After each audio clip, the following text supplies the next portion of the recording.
अभी हम बात करेंगे क्लास 11th के बारे में। और 11th क्लास का जो फर्स्ट चैप्टर है, यूनिट कह सकते हैं, उसका नाम है यूनिट एंड मेजरमेंट। तो हम इस पर आप बात करते हैं। पहले हम डिफाइन देख लेते हैं कि जो मेजरमेंट है क्या। तो मेजरमेंट का मैंने डिफाइन लिखा हुआ है, it is a comparison process in which we compare a unknown quantity with known quantity to find out the unknown value.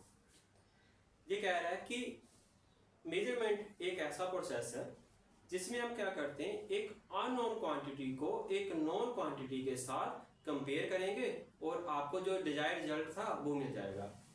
इसको हम समझने के लिए एक एग्जांपल ले लेते हैं। मान लो मैंने आपको एक लाइन ड्रा करने के लिए बोला, आपने लाइन ड्रा की ए से बी। इसका मुझे लेंथ नहीं पता, मैंने सिंपल बोला कि आप एक लाइन ड्रा कीजिए ए बी।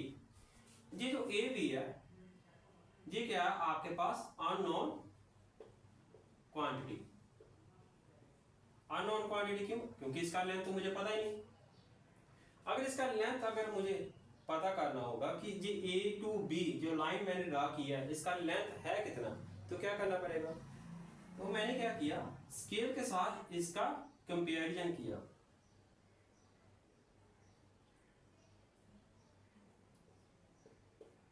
स्केल के साथ क्या किया, इसको कंपेयर किया। और जैसे स्केल के साथ इसको कंपेयर किया तो इसका वैल्यू आप निकाल सकते हैं कि भाई इसका जो लेंथ है वो इतना है। तो हम कह सकते हैं कि ये जो स्केल है इस पर तो मुझे वैल्यू पता होती है, तो हम ये कह सकते हैं ये जो स्केल है ना, ये आपके पास नॉन वैल्यू है, नॉन क्वांटिटी। नॉन क्वांटिटी कह सकते हो या स्टैंडर्ड वैल्यू कह सकते हो, क्योंकि ये तो वैल्यू मुझे पता होगी। तो मैंने क्या किया, स्केल को लाइन के साथ कंपेयर किया और इसका जो लेंथ था वो फाइंड आउट किया।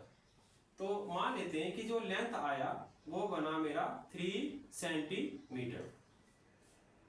अब देखो ध्यान से इस एग्जांपल का और डिफाइन के साथ कंपेयर करो। डिफाइन में क्या बोला है कि ये मेजरमेंट क्या है, एक कंपैरिजन प्रोसेस है जिसमें एक अननोन क्वांटिटी को एक नॉन क्वांटिटी के साथ कंपेयर करेंगे और जो आपको वैल्यू फाइंड आउट करनी है वो आपको वैल्यू मिल जाएगी। तो यही किया मैंने, एक लाइन ड्रा किया था, उसका लेंथ मुझे नहीं पता था, तो ये जो लाइन ड्रा किया था ये अननोन क्वांटिटी था और इसको मैंने नॉन क्वांटिटी क्या स्केल के साथ कंपेयर किया और लेंथ मुझे पता चला। तो ये जो प्रोसेस होता है इसको बोलते हैं मेजरमेंट। अब मेजरमेंट तो किया, अब मेजरमेंट को लिखना कैसे है वो देख लेते हैं। तो हमने लिखा कि लेंथ क्या, लाइन का क्या लेंथ कितना आया आपका 3 सेंटीमीटर। ये जो लेंथ है ना ये क्या आपका पास फिजिकली क्वांटिटी है, हम कह सकते हैं ये आपका क्या फिजिकल क्वांटिटी।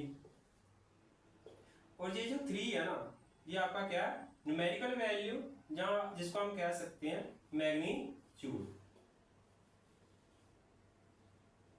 और ये जो सेंटीमीटर लगा हुआ है ये क्या आपका यूनिट।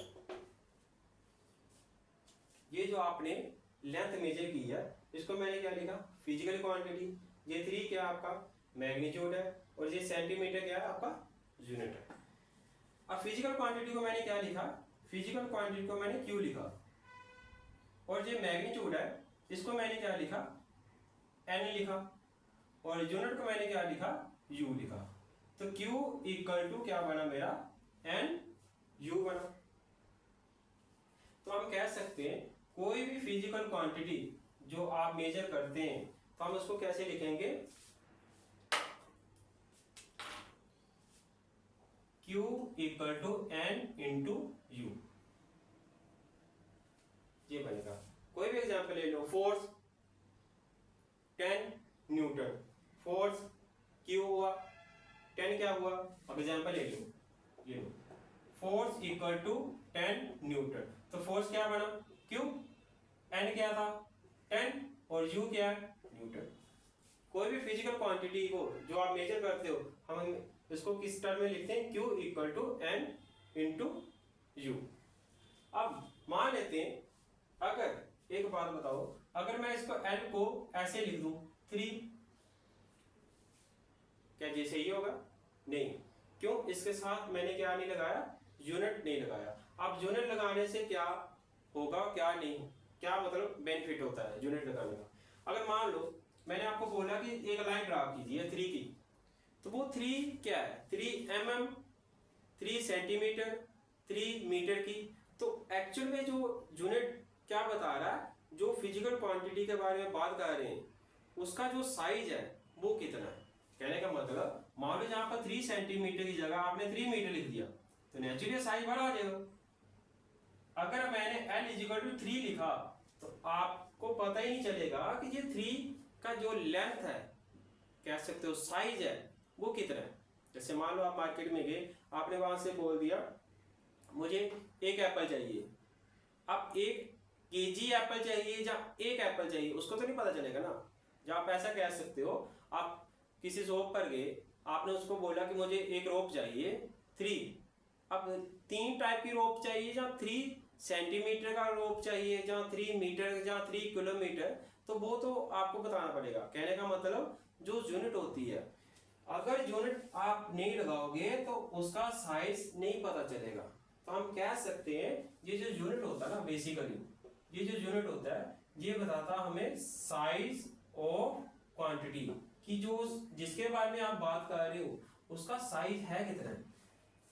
जब तक ये नहीं लगेगा आपको कंफर्म ही नहीं होगा कि उस क्वांटिटी का साइज कितना है। तो हम कह सकते हैं Q क्या है? Physical quantity. N क्या होगा? मैग्नीट्यूड होगा। और U क्या होगा? यूनिट होगा। और यूनिट क्या बताएगा? उस फिजिकल क्वांटिटी का साइज। अगर मान लो एक पर्सन ने लेंथ को 3 सेंटीमीटर लिखा और दूसरे ने लिख लिया 30 मिलीमीटर। बताओ इसमें से कौन सा गलत, कौन सा सही है? अगर देखा जाए दोनों सही है। अगर इसको मैं ऐसे लिखूं, ये क्या बना? Q, ये क्या बना? N1, ये सेंटीमीटर को मैंने U1 लिख दिया, इसको मैंने क्या लिख दिया? N2, और इसको मैंने क्या लिख दिया? U2। है तो दोनों इक्वल। कह सकते हो हमें पता है कि ये वैल्यू है तो इक्वल, गलत कोई भी नहीं है दोनों में। एक ने सेंटीमीटर में लिखा हुआ है और एक ने मिलीमीटर। 1 सेंटीमीटर में कितने मिलीमीटर होते हैं? 10 होते हैं। तो कितना बन गया? 30 मिलीमीटर। अब इसमें से एक कंसेप्ट बनता है, कहने का मतलब इसके अकॉर्डिंग जो n है वो इनवर्सली प्रोपोर्शनल किसके होगा? u के। क्यों? अब देखो, अगर जिसके पास मैग्नीट्यूड कम है, जिसका मैग्नीट्यूड कम है, उसका यूनिट क्या है? लार्ज है। और जिसका मैग्नीट्यूड ज्यादा है, उसके साथ यूनिट क्या है? स्मॉल है। इसका मतलब क्या हुआ कि n इनवर्सली प्रोपोर्शनल किसके है? u के। अगर n इंक्रीज होगा तो u क्या हो जाएगा? डिक्रीज हो जाएगा। देखो जहां पर कितना था n? 3, तो मैंने इंक्रीमेंट किया किसमें? मैग्नीट्यूड में। 3 का क्या बना दिया? 30। n इंक्रीज हुआ, लेकिन यूनिट क्या आएगा? मिलीमीटर। जहां पर क्या था? सेंटीमीटर। सेंटीमीटर और मिलीमीटर से ज्यादा कौन सी है? बड़ा कौन सा यूनिट? सेंटीमीटर। तो कहने का मतलब क्या है? अगर आप मैग्नीट्यूड को इंक्रीज करोगे तो यूनिट क्या हो जाएगा? कम हो जाएगा। इस पर न्यूमेरिकल भी आ चुका है जेईई और नीट में लास्ट ईयर में। तो ये कंसेप्ट को याद रखना। अब हम बात करते हैं यूनिट। ये जो यूनिट होता है, अगर इसकी हिस्ट्री देखें, हिस्ट्री ऑफ यूनिट, तो यूनिट कितने तरह की होते हैं हिस्ट्री में? MKS होता है, CGS था, और कौन सा है आपका? FPS। हिस्ट्री ऑफ यूनिट कह सकते हैं। सिस्टम ऑफ यूनिट कितने टाइप के होते हैं? तो 3 टाइप के हमारे सिस्टम ऑफ यूनिट होते हैं। कहने का मतलब जितने भी हम मेजरमेंट करते हैं वो बेसिकली 3 फिजिकल क्वांटिटी को हम बेस मान के करते हैं: मास, लेंथ एंड टाइम। तो MKS का मतलब हुआ, मास का मतलब हुआ, सॉरी M का मतलब हुआ MKS में, इसको हम बोलेंगे मीटर। ये किसका यूनिट होगा? लेंथ का। के क्या होगा, किलो, और एस क्या होगा आपका, सेकेंड। सेम सीजीएस में जी किसका यूनिट होगा, आपका लेंथ का। लेंथ का क्या आएगा आपका, सेंटीमीटर, और जी क्या होगा, मास का, ग्राम, और सेकेंड टाइम का। सेकेंड सभी में सेम ही रहता है, इसका टाइम का जो यूनिट है वो सभी में क्या होता है, सेकेंड ही होता है, लेकिन लेंथ का और जो मास है उसका यूनिट कह सकते हो चेंज हो जाता है। एफ क्या होता है, फुट होता है लेंथ का, एफ पी एस में, पी मास होता है पौंड, और एस क्या होता है, सेकेंड। ये तीन तरह के कह सकते हो सिस्टम ऑफ यूनिट होते हैं, एमकेएस, सीजीएस और एफपीएस। तो अभी जो चल रहा है हम बात किस में करेंगे, एसआई में, इंटरनेशनल स्टैंडर्ड ऑफ यूनिट। कहने का मतलब जितने भी हम मेजरमेंट करेंगे वो सभी हम किस में करेंगे, एसआई में करेंगे, इंटरनेशनल एक्सेप्टेड यूनिट। कहने का मतलब जो पूरे वर्ल्ड में जो एक्सेप्टेड यूनिट होंगी उसको हम क्या बोलेंगे, एसआई यूनिट बोलेंगे। हम जितना भी न्यूमेरिकल सॉल्व करेंगे या यूनिट लिखेंगे वो सभी किस में होती है, एसआई में होती है। तो आई होप ये आपको थोड़ा समझ आया होगा। तो इसके आगे करते हैं, इसका अगर आपने स्क्रीनशॉट लेना तो ले सकते हैं।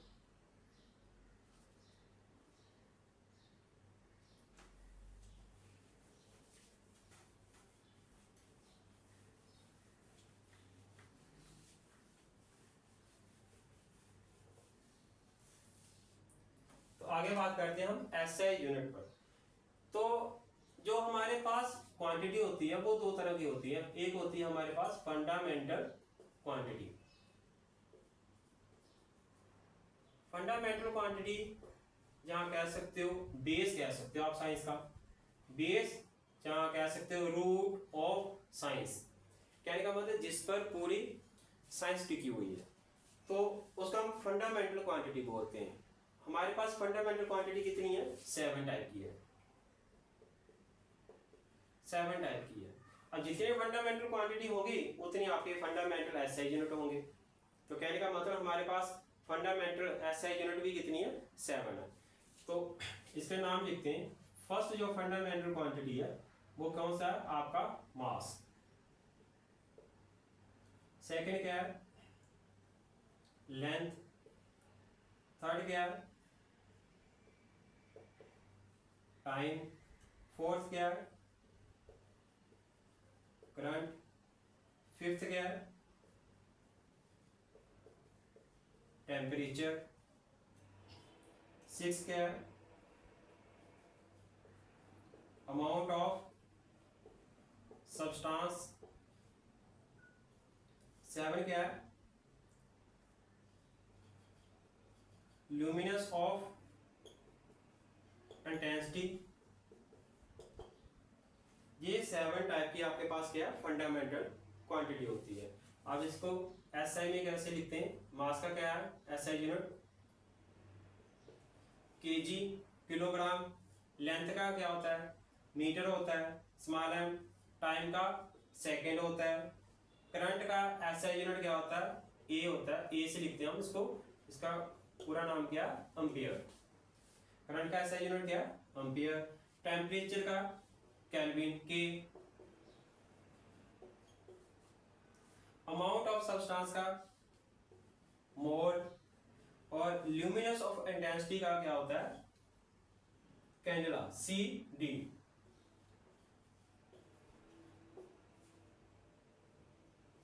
जी, ये 7 टाइप की आपके पास क्या होती है, फंडामेंटल क्वांटिटी होती है, और ये उसके एसआई यूनिट। अब इसी की हेल्प से हम न्यू यूनिट बनाते हैं जिसको हम क्या बोलते हैं, ड्राइव यूनिट। तो सेकेंड जो ये फर्स्ट बनी, तो जो सेकेंड होती है वो क्या होती है, ड्राइव यूनिट।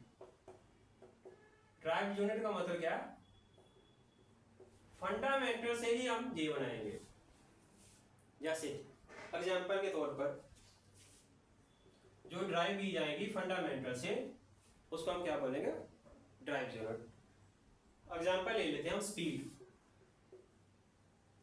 स्पीड का अगर फार्मूला देखा जाए क्या है, कितना कोई बॉडी डिस्टेंस कवर कर रही है विद रिस्पेक्ट टू टाइम, तो हम कह सकते हैं speed equal to distance by time. तो डिस्टेंस जहाँ लेंथ एक ही बात है, दो पॉइंट के बीच में जो लेंथ होगा उसको हम क्या बोलते हैं, डिस्टेंस ही बोलते हैं। तो हम डिस्टेंस क्या है, फंडामेंटल क्वांटिटी, और ऐसा यूनिट क्या है इसका, लेंथ, मीटर। तो हम इसको क्या लिख सकते हैं, मीटर लिख सकते हैं। और टाइम भी क्या है आपकी, फंडामेंटल, और इसका ऐसा यूनिट सेकेंड, तो ये बना सेकेंड। तो एक न्यू यूनिट बना किसका, स्पीड का। कहां से बनाया, किसकी हेल्प से बनाया, फंडामेंटल से, तो ये ड्राइव यूनिट बना। ऐसे अगर आप वेलोसिटी का भी देखो, वेलोसिटी का फार्मूला डिस्प्लेसमेंट बाय टाइम। तो डिस्प्लेसमेंट और डिस्टेंस एक ही बात है, तो इसका भी क्या बनेगा, मीटर, और नीचे क्या बनेगा, सेकेंड। ये वेलोसिटी का बना। ऐसे अगर आप एक्सेलरेशन का निकालना चाहते हो, एक्सेलरेशन का देखिए, एक्सेलरेशन का फार्मूला क्या होता है, change in velocity by time. तो वेलोसिटी का कितना बना, ये metre by second divided by 1/सेकेंड, तो क्या बन गया, मीटर सेकेंड स्क्वायर। ये भी न्यू यूनिट बना किसका, एक्सेलरेशन का। ऐसे ही एग्जांपल हो लेते हैं, फोर्स। फोर्स का फार्मूला क्या होता है, मास इनटू एक्सेलरेशन। मास का ऐसा यूनिट केजी, और फंडामेंटल क्वांटिटी तो मैंने क्या लिख दिया, केजी। और एक्सेलरेशन का मैंने अभी लिखा है मीटर पर सेकंड स्क्वायर, और इसी को हम क्या बोलते हैं, न्यूटन बोलते हैं। 1 kg 1 metre by second square, तो इसी को हम क्या बोलते हैं, न्यूटन। कहने का मतलब ये फंडामेंटल क्वांटिटी की हेल्प से हम बहुत सारे यूनिट को ड्राइव करते हैं, बनाते हैं खुद, जिसको हम क्या बोलते हैं, ड्राइव यूनिट। आई होप आपको समझ आया होगा। Thank you.